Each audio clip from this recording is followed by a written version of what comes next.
Okay तो hello students, welcome to PMA. तो आज जो क्वेश्चन हम डिस्कस करेंगे ये जेडब्ल्यू एडवांस 2024 पेपर में पूछे गए क्वेश्चन था। क्वेश्चन का डिफिकल्टी लेवल की मैं यदि बात करूं तो मैं इसको 2 स्टार से रेटिंग करूंगा आउट ऑफ 5 स्टार।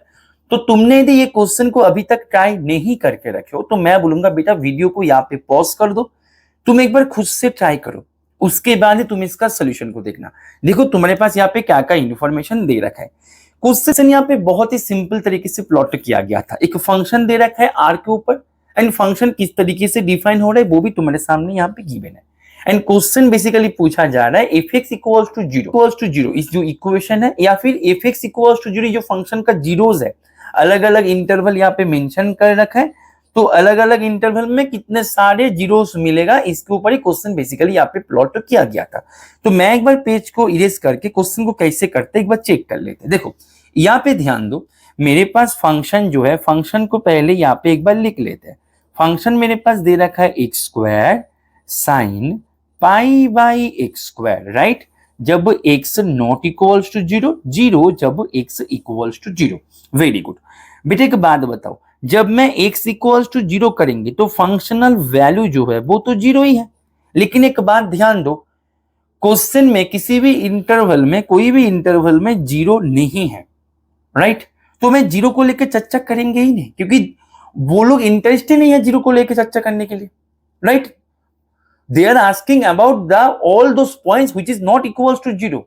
तुम्हें उसके बारे में ही चर्चा करना है। तो मैं यहाँ पे सीधा यहाँ पे कर लेता है एक्स जब नॉट इक्वल्स टू जीरो, तब मुझे चेक करना है कि if x equals to zero ये इक्वेशन का कितने सारे समाधान मिलेगा। They are asking about the counting of solutions, not that exact solution, right. अच्छा, तो यहाँ पे जब x not equals to zero then मेरे पास f x equals to zero, इसका मुझे समाधान निकालना है, मतलब समाधान तो नहीं, काउंटिंग निकालना है, राइट। अच्छा, जब x not equals to zero तब फंक्शन डिफाइन हो रहा है कुछ इस प्रकार से, X square sine pi by X square तो इक्वल्स टू जीरो। तो बेटा एक बात बताओ, तुमने x को लिया था नॉट इक्वल्स टू जीरो, तो जब x not equals to zero ही है तो इसको तुम सीधा यहाँ पे डिवाइड क्यों नहीं कर रहे हो? तुम अभी ये सवाल तो नहीं करोगे ना कि सर हम यहाँ पे x यदि जीरो हो जाए तो जो डिवीजन है ये संभव नहीं है। ये तो बेटा सभी को पता है, लेकिन तुम तो काम कर ही रहे हो x not equals to zero के लिए, तो देरी किस बात का, कर दो ना डिवाइड। तो यहाँ पे हम डिवाइड कर दिया तो मेरे पास ये मिल गया। तो साइन जीरो कब होता है? जब मेरे पास साइन n पाई, राइट। यानी कि मेरे पास इतना तो कंफर्म हो गया कि पाई बाई एक्स स्क्वायर जब n पाई के बराबर होगा तब इसके पास जीरोस मिलेगा। एंड n जो है, n मेरे पास नेचुरल नंबर से आ रहा है, राइट। मतलब यहाँ पे एक्चुअली इंटीजर से आ रहा है, लेकिन हम नेचुरल नंबर क्यों करेंगे इसका भी कारण तुम्हें हम बता देंगे। देखो, तो यहाँ पे पाई पाई कैंसिल कर दो तो एक्स स्क्वायर हो जाएगा 1/n, तो x हो जाएगा यहाँ पे plus minus square root of 1/n। अभी देखो, जब मैं n को लेंगे नेगेटिव इंटीजर तो मेरे पास ये जो है स्क्वायर रूट के अंदर नेगेटिव साइन आ जाएगा, नेगेटिव साइन लेके जाएगा कॉम्प्लेक्स में। इसीलिए हम क्या करेंगे, इसको नेचुरल नंबर ले लेंगे। Is it clear? Alright, very good. अच्छा, अभी ध्यान दो मेरे पास यहाँ पे तो x जब स्क्वायर प्लस माइनस 1/स्क्वायर रूट ऑफ n तब मेरे पास ये जो है ये जीरो देगा, मतलब फंक्शन जीरो देगा। Very good. तो पेज को एक बार इरेज कर देते हैं, राइट। एक्सक्यूज मी, पेज को एक बार इरेज कर देते हैं। वेट, तो अभी तक हमारे पास जो जानकारी प्राप्त हुआ कि मेरे पास ये जो है, ये मेरे पास एफ एक्स जो है, एफ एक्स जीरो होगा जब x equals to plus minus square root. अच्छा, मैं ना यहाँ पे प्लस ही लेते हैं, तुम लोग सर प्लस क्यों लेंगे सर? क्योंकि देखो क्वेश्चन में दो मतलब सारे इंटरवल पॉजिटिव का है, राइट। तो मैं नेगेटिव को लेके क्यों अपना काम को परेशान करें? Is it clear? तो मैं पॉजिटिव को लेके काम करेंगे। Very good. तो यहाँ पे मेरे पास जब x equals to square root of n belongs to natural number, तब मेरे पास इस फंक्शन के पास जीरोस मिलेगा। Very good. बेटा एक बात बताओ, मेरे पास x equals to square root of n, इसका मतलब ये होता है कि मेरे पास x जब इक्वल्स टू 1 या फिर 1/√2 1/√3 1/√4, 1/√5, square root of 5, 1/√6 dot dot dot, इस सभी के लिए ये जो है इसका सोल्यूशन मिलेगा। अभी तुम मुझे बताओ कि यहाँ पे ऐसे करके ये जो 1/√n ये जहां कहां पे रहे, किसकी तरफ जा रहा है, as N tends to infinity, n तो यहाँ पे हाउएवर लार्ज चलता हुआ जा रहा है, तो यहाँ पे जो 1/√n है ये एक्चुअल में कहां पे जा रहा है, जीरो की तरफ जा रहा है, ये एक्चुअल में जीरो की तरफ जा रहा है। इज इट क्लियर और नॉट? यानी कि मेरे पास जब मैं जीरो के कोई भी नेबरहुड में मैं यदि बात करे तो मेरे पास ये फंक्शन के पास इनफाइनाइटली मेनी सॉल्यूशन मिल जाएगा। जब मैं जीरो के कोई भी डेल्टा नेबरहुड में मैं यदि इसका बात करी, यानी कि 0,0 मतलब 0,डेल्टा, इसके पास ये जो फंक्शन है इसका इनफाइनाइटली मेनी सॉल्यूशन मिल जाएगा, क्योंकि ये जो सॉल्यूशन है x 1/n, 1/√2, √3, √4, ऐसे करके एक टाइम पे 1/√5 मिलियन, एक टाइम पे 1/5 बिलियन, ऐसे करके जीरो की तरफ जा रहा है ना। तो मेरे पास जीरो के नेबरहुड में यदि बात करें, हाउएवर स्मॉल, मैं यदि डेल्टा नेबरहुड ले ले, उसके अंदर फंक्शन के पास तो इनफाइनाइटली मेनी सॉल्यूशन है, लेकिन दे आर यहाँ पे क्या बोल रहे कि सेट इज फाइनाइट, तो ये गलत है। जीरो के नजदीक जितना जाओगे उसके पास यहाँ पे इनफाइनाइटली मेनी सॉल्यूशन मिल जाएगा, तो ऑप्शन सी गलत हो गया। अभी ध्यान दो, तो इसको हम अभी फिलहाल के लिए इरेज करते हैं। ध्यान से देखो, वेट, ओके, अभी ध्यान दो, यहाँ पे बोला जा रहा है f(x = 0) has no solution in 1/π से इन्फिनिटी। तो बेटा एक बात बताओ, पाई क्या होता है? पाई का वैल्यू होता है 3 पॉइंट समथिंग, तो यहाँ पे मेरे को निकालने की कोई इच्छा नहीं है, ठीक है, तो मैं 3 पॉइंट समथिंग स्टार दे दिया, ओके। अच्छा बेटे के बाद बताओ, x = जब 1/√9 तब f(x) 0 होगा? तुम मुझे बोलो f(x) 0 होगा, ये सुन लो। तुम बोलो सर हाँ ऑब्वियसली, क्योंकि 1/√9 दैट मींस 1/3, तो साइन ऑफ पाई बाई 1/3 में यदि बात करें तो 3 पाई हो जाएगा, तो 0 के बराबर है। Is it clear? यानी कि तुम मुझे बोलो 1/π एंड 1/√9, यानी कि 3 ही ले लो ना, कौन बड़ा है कौन छोटा है?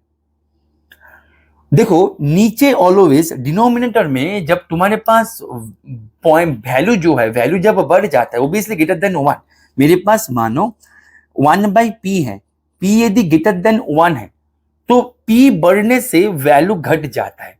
तो मेरे पास एक बार p है 3 पॉइंट समथिंग, एक बार p है 3 खुद, ठीक है, तो मेरे पास जो 3 पॉइंट समथिंग है तो यहाँ पे ये वैल्यू क्या हो जाएगा, घट जाएगा 1/3 से, राइट।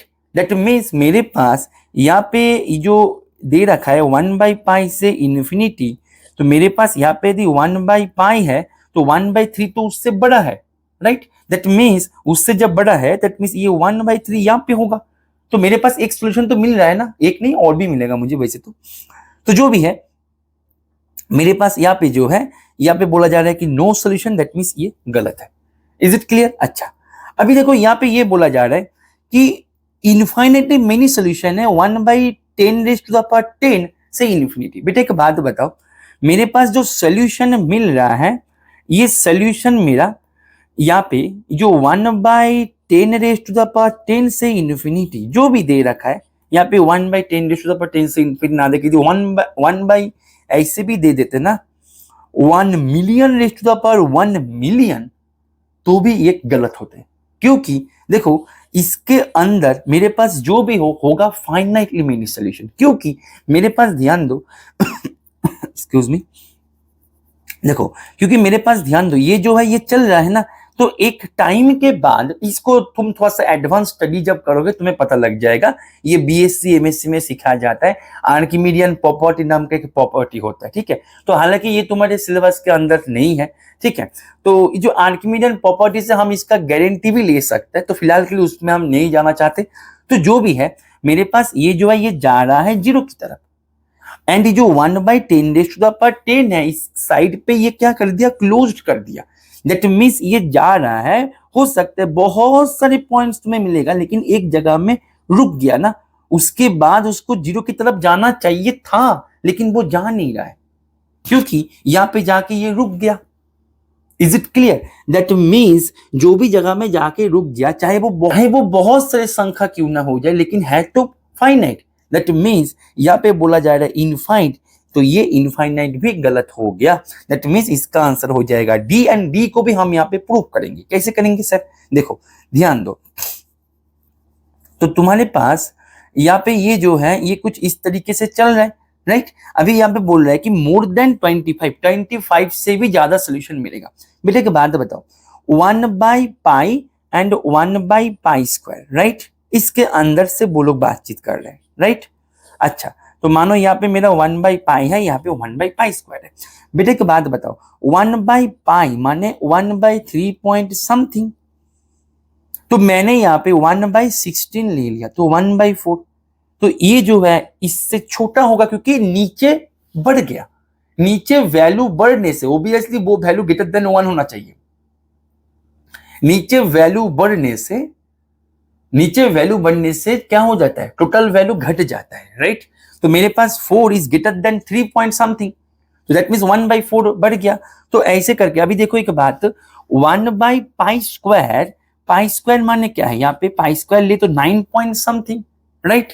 अच्छा, वेरी गुड। तो बेटा 1/16 √16 √ यहाँ पे 17 √18 1/, ओबियसली ऐसे करके चल रहा है। तो मेरे पास यहाँ पे एक बात बताओ, मैं यदि 1/√100 करे तो मेरे पास क्या होगा? 1/10, राइट? तो ये तो घट गया, तो कोई ना, यहाँ पे हम क्या करेंगे? 1/√81 करेंगे, तो 1/9। तो 1/√81 ये भी तो इसके अंदर है। तुम देखो शुरू किया था हमने 1/16 √ से, ये 1/√81 तो ऐसे ही हमारे पास मिल गया। तो तुम मुझे बताओ 16 17 18 ... 81 इसके अंदर कितने सारे नंबर है? 16 से शुरू हुआ 18 मतलब 81 तक हमने जाके मतलब चेक कर पाया, हालांकि उसके बाद भी हम कर पाएंगे, लेकिन हमने 81 तक किया। तो 81 तक हमें देख कर, तुम मुझे बताओ कितने सारे हैं? तुम मुझे सब्सट्रैक्ट कर दो ना, तो 25 से भी तो बड़ा हो गया। इज इट ओके और नॉट? राइट? दैट मीन्स ये बोल रहा है कि मोर देन 25, यस बिल्कुल सही बोल रहा है। दैट मीन्स इसका आंसर हो जाएगा ऑप्शन डी। तो आई होप ये सॉल्यूशन तुम्हें समझ में आ गया होगा। ओके, चलो पढ़ते रहो। Happy learning with PMA.